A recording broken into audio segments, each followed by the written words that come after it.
Now that the dust has settled on Paolo Maldini's firing, we've had some time to reflect back on the sacking, and I'll be honest guys, I think I've started to change my mind. What is the 72-hour rule in relationships? It's basically a 3-day period where you kind of cool off from the anger and the frustration, you reflect on your feelings, and you reassess. And now that more than 72 hours have passed, I'll be honest guys, and you might not like this, I'm starting to understand why Paolo Maldini was fired. So in this video, we're gonna sit and assess how Maldini kept impacting his relationships with almost all of upper management to eventually get himself fired. So a few days ago, I went on Milan Weekly podcast. I came across this person, Rocco Baldessari. Some of my interactions with him were pretty heated. No, I wasn't extended by Maldini.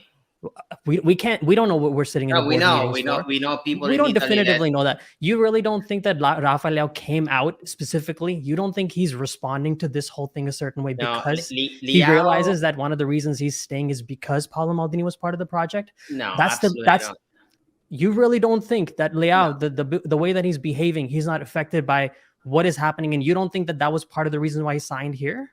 No. It became obvious to me Rocco was a little bit more understanding and in favor of Paolo Maldini's sacking, which made me realize I have to have Rocco on and understand why Paolo Maldini got fired. During our conversation on Milan Weekly Pod, I kind of realized that you were the one person that I was not agreeing with the most, and that kind of made it very interesting for me because I was like, okay, I want to pick this guy's brain more and figure out what it is, how it is that you see things, because I like to talk to people who have like a different understanding of it. Now that the dust has settled on the whole Maldini situation, what I want to know from you is just flat out, just tell me what you think. Do you think his firing was justified? So I think it's a very complex question, and there are a few things that need to be analyzed here, right? On one end, there is something that you also mentioned, which was the PR aspect of it. Maldini going to the press and talking a lot about, they're doing this bad and these other things bad. You live in the continental America, so to say, like myself, and companies here do not like that. These are conversations they want to have behind closed doors. In addition to that, there is another aspect of things, which is actually that came out after our chat, which was what Scaroni mentioned in an interview, where he was like, we want to work as a team, we want to use innovative strategies, and everybody needs to be on board with that. So clearly, there was some problem there. In addition to that, there was the criticism that was happening after the latest transfer market, where he had the highest budget in Italy, but the team took steps backward. Basically, what I noticed is that there were 3 points we mentioned, right? And Maldini did not align with the team in any of those. He didn't align with the use of innovation. He didn't align with the communication strategy that they want to adopt, and he didn't align with the Mercato itself. Do you think he was ever wanted? Did they just give him a year's chance because they realized that if the first step by the new ownership coming in was to fire the legend, it would immediately turn the fans against him? I think if he wouldn't have won the Scudetto, he wouldn't have been there this year. I'm quite sure about that. The difference in vision was clear from day one, and that's why it took a long time to renew his contract. I have a strong feeling about that. Which brings us to Stefano Pioli, because the piece of information that we received, recently. So the first thing that we're hearing is that apparently with Stefano Pioli, there was almost a decision in Maldini's mind that there was some friction growing, maybe not personally between the two, but he was starting to realize that maybe that's not the guy for the project. And we need to let go of him and we need to hire somebody else. Pirlo or not is secondary. I think he had decided that I don't think Pioli's the coach for the future, and that was a point of contention. I think one of the reasons, and tell me if I'm right on this, I think one of the reasons why it was because Maldini was probably starting to realize that I signed Adli, I brought in CDK. These are players that we spent a lot of money on. He's not playing them whatsoever. He keeps playing with Messias and Brahim Diaz. He's going to end up getting me fired because the players that I actually purchased are not even being given enough play time. I don't think I want to work with this particular coach. I want to have somebody who's actually going to use the players that I bring in. Do you think there was any validity to that? There is a lot of validity to that, but it's kind of interesting because I see Maldini coming there and say, you're not using my players, right? But every time CDK played this year, he lost the ball and the ball led to either a goal or something more dangerous, right? So I'm like, if I were Pioli, let's just do an exercise. You are Pioli, you are playing against Inter in the semi-final of Champions League, and you want to shake things up there to score a goal and maybe reopen the match. Are you gonna put Origi, Rebic, the Catalar? Are you gonna put Messias, Salamakers to change a semi-final of the Champions League? This guy worked with absolutely nothing up there, and that's not Fioli's fault. They gave him these players, right? And yeah, you don't play with Giroud, you put Origi, and you saw Origi played. Ibrahimovic is 42 and injured. Rebic was missing in action this year. So I think that Pioli eventually was asked to do better by management, and Pioli probably said, "Well, look at what you gave me to work with. What am I supposed to do?" And that's why I think Pioli is still at the team. First of all, because you cannot remove all connections from the player. You cannot remove Pioli and Maldini at the same time. But secondly, uh, I honestly don't know if he could have done any better with the players he had up there. Not back there, so to say, we are very good players, but up there, this year was gruesome. Relation with players intact, but the relationship with Pioli was pretty much severed because of the way that things were kind of moving forward and how Maldini actually wanted him out. So that we can associate as one of the reasons why he's out. Then comes in the CEO or the chairman, sorry, Paolo Scaroni. He came out and he said that Maldini wanted to not necessarily, I guess, put it lightly, he don't want to cooperate with his teammates or his team members in the board, or however you want to term it, in upper management. He wanted to make the decisions himself. We've known this about Maldini for a long time. Forget about Elliott or anybody. Even back in Galliani days, he didn't want to join Milan because he felt like he's not going to have enough power. So he wanted to have that full control. Scaroni came out and said that that's one of the reasons why, that he was fired. Now, when I think about that, I do wonder if that was a wrong move for Maldini. I do think it might be an outdated way of being a director where you go based on, I want all the power, like Galliani used to have, basically. I think football is evolving and you have to have more people involved. Do you think that was one of the key reasons why he was fired? I think that's a very important reason, but it also comes from the upbringing of Maldini. So, to answer your questions, I'm not going to talk about Maldini, but I'm going to talk about Ibrahimovic. I don't know if you watched the movie or read the books of Ibrahimovic, but that guy grew up on the streets, right? And he had to work extremely hard. Maldini worked hard to make sure that people didn't know Maldini was good just because of his name. Ibrahimovic was coming from the streets, and one of the things that was interesting is that when he thought he was good, Raiola went to him with a piece of paper where all the strikers like Henry and all the good strikers at the time were printed, and he was like, "You are nothing. Look at these numbers," right? Ibrahimovic, when he did the farewell speech the other day, he said something that summarizes exactly, in my opinion, the mistake Maldini made. Ibrahimovic said, "I don't know what I'm going to do in the future. All I know is that whatever I do, I need to start from the bottom. I cannot start from the top because that's not something I've ever done." And that mentality is the mentality of somebody that knows what it means to work hard for everything in their life, starting from having a beer in the fridge to getting to play soccer professionally. Now, with Maldini, he, in my opinion, wasn't humble enough to understand that what he did when he started playing, which was, I want to work hard to show everybody that I'm here, not because I'm Maldini. He didn't do that as a manager, because from the first year he was asking for power and power and power, and as easy as it might seem, times have changed from when he was a soccer player. So as you mentioned, there is a different way of doing things nowadays, and it takes time, in my opinion, to learn it. So on the opposite side, they're talking about Ibrahimovic joining the team as a team manager. But why do they want to do that? Because of that mentality he has. So I think that played a key role because Maldini was offered the consulting position. I don't know if you know that. Cardinale offered him that. He refused straight up. And I think, it's hard to start from the bottom when you are at the top with something else, right? It's like a very hard switch. Not everybody's able to do that. I think it's also that, I think it would be a little bit disingenuous to just, paint it as the fact that he was able to start from the top. I feel like it's not Maldini's fault that his dad was a footballer. He himself Yeah, was better than his father. He played double the amount of games, over 1,000 appearances. So I feel like you don't just, you might get, with nepotism, if we talk about that, it's easy to make an entry, but it's very difficult to stay for a long time. And for correct. him to And stay that for a takes thousand work. games.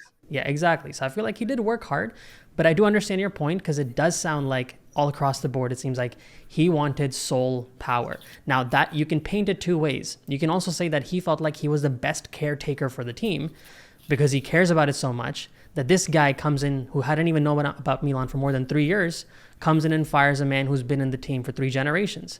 So I think he feels that way, that I'm the best caretaker for it. But yeah, maybe his methods of how he was going about it may have been a little bit dated. So that part does make sense. Now, I guess that's how Scaroni relationship was also kind of ended.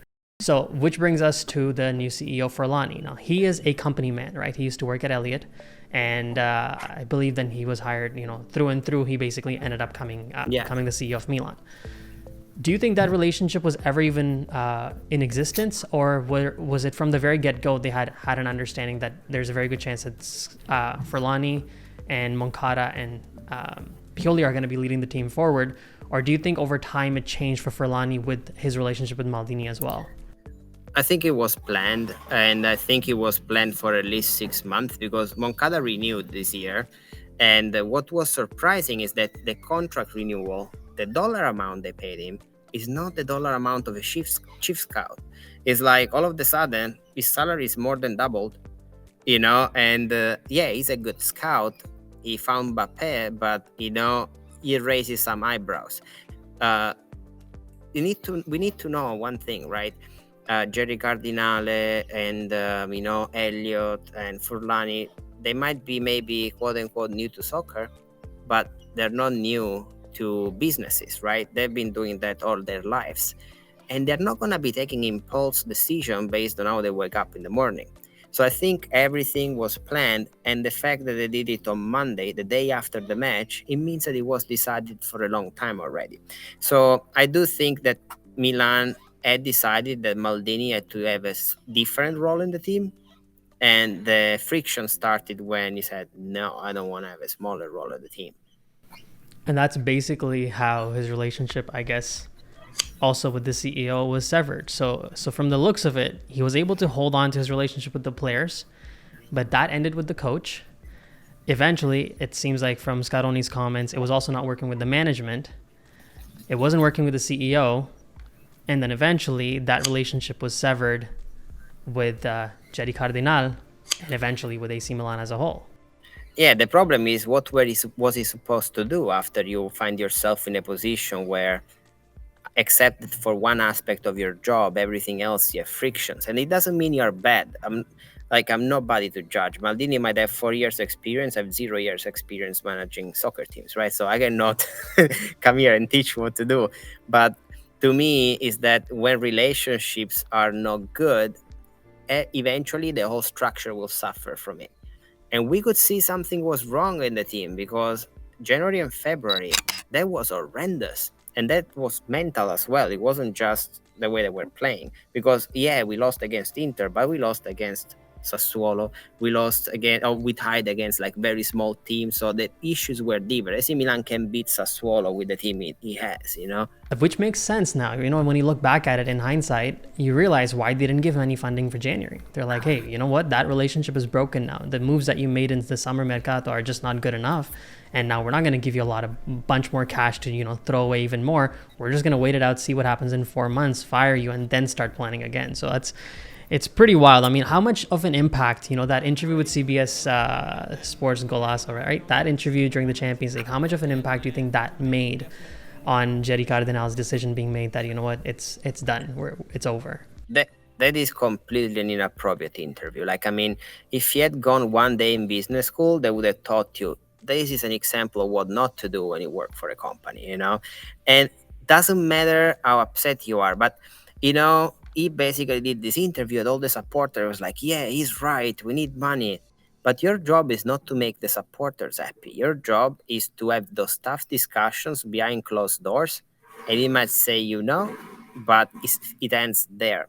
But imagine being you, the owner of AC Milan, and I'm your employee. I go out there and I say, oh gosh, man, it doesn't give me money for the team. That's why we suck. Well, I'm sure you're gonna get pretty upset. I know, and you know what else? Something that people don't talk about as much from that interview is before he said we need to spend money now. He used the word we have to be brave, and I feel like when you say that to a brand new CEO, one who has to have some type of an ego to get to this place in his life, and you look at in an interview, public interview, you say you have to be brave and spend money. He'll be like, wait, so you're trying to say that if I don't spend money, I'm not brave? No, how about I am brave and I'm gonna do it my own way? You're out of here.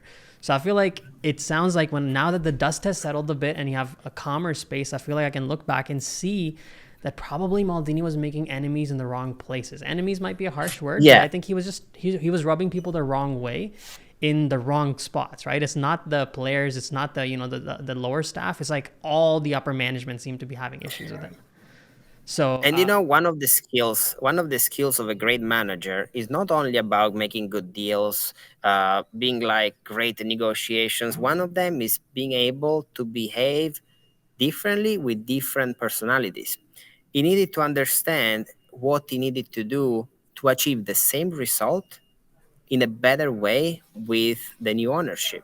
You need to be able to, no, I use the word to read people, but it's more like to understand their personalities, because you can explain things differently from different angles and get to the same result. And one more thing that to me is like also quite striking is that everybody's saying you cannot win the Champions League with the algorithm, because they say they use like AI for data analysis, player trading. But guys, uh, Real Madrid bought one player so far, which cost them 3 and 3.2 times our whole summer mercado. Bellingham, 100 million. Liverpool bought a bench player, McAllister, for 35 million pounds. How are you gonna compete with these teams if they keep spending that much money? You can do like Inter, that they have a debt. They can also win the Champions League. They're still gonna lose 120 million this year. So the only way is to find a different way, right? Otherwise, you can buy one player, but then you have 8 other problems in the team, right? So I do think yeah. that as hard as it might be, that's probably the only way for a team that still doesn't have a stadium to be able to compete. I think I have, as time has progressed, I am definitely coming more on board. I know people watching won't like it. I'm definitely coming more on board with the idea that we have to use a different method, because spending is not going to be sustainable for anybody. You have to find a different method to be able to unlock this. And if this guy thinks that he's smart enough and his team is smart enough to find that solution, I'm willing to give it a couple years to see, what actually happens. If it's a complete disaster, then we have to call it out as it is. But even if there's a little bit of growth that you can see with the right investment, bringing young players, free agents, not big names that you buy on FIFA 23, and you actually recruit that way, I'm fully on board with that. At the end of the day, Milan is number one. Like to close it off, the last thing I want to ask you is to go the other direction. What is the one thing that you think that not Elliot, Redbird, Cardinal could have done a little differently when it came to this whole process of sacking Maldini? It is a tough question for one simple reason. Any people are gonna say PR would have been done differently, but how can you do different PR when you're firing Maldini? It's literally impossible to do any good PR from that, right? I do think though that one thing could have been done better, which was being more present. Like Cardinale said now, that he's gonna be more involved in the day-to-day of Milan. He should have done it from day one, because everybody was like, "Where is Jerry? Where is Jerry?" Right? And he was nowhere to be found. So I think that's the part that was missing. He failed at connecting with the team, and with the team I mean us supporters. And I hope they do that better, because somebody investing 1.3 billion in my team, I can only be thankful, because you guys know where we came from before Elliot, right? So you need though to connect with the supporters, because it's such an important piece of the game that it was, in my opinion, forgotten in the last year or so. And I hope with this shake-up, he's gonna do more of it. And that's what I felt too. I was like, Cardinal is connected with Milan through his wallet and through his mind, but not through his heart. He doesn't seem to Yeah. have that connection with the players, with the coaching staff, or with the fans at all. So that's definitely something they need to change. I think not having anything to put out on social media about Maldini, nothing. Yeah.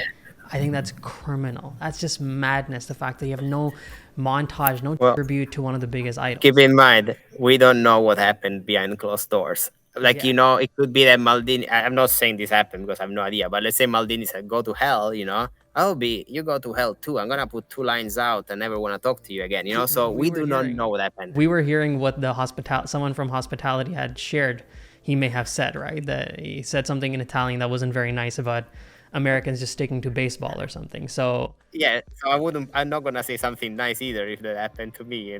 yeah, fair enough. At the end of the day, Cardinal owns the club and it's his decision. Yeah. But I'm curious to see what they do. I am genuinely curious. I'm not pessimistic. I'm definitely on the optimistic side. Time has passed now, so I'm coming more to grips with Maldini's firing.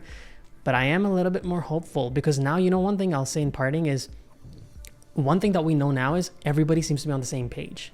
They just have to now the players are out in the open. They just have to be brought back into the fold. But the upper management, ownership, everybody seems to now be in line. Somebody put it up. They said, we cannot have this telenovela every single summer. Right? With Donnarumma one summer, with Maldini's contract next summer, Maldini's fired. You just have to have everybody in sync so that now you can actually progress. And I feel like with Maldini's presence here, it would have been a constant fight of, we need more funding, I can't give you more money. We need more funding, I can't give you more money. And that would have hurt the team in the long run. So I appreciate it, Rocco. Different perspective, but you've definitely convinced me much more than I would have thought in that interview with the Milan Weekly podcast. It's a pleasure being here. Anytime you want me to join, I'm happy to join. And I would like to thank all the listeners for spending a few minutes with us. For sure, man. Thank you. Thank you so much, Rocco.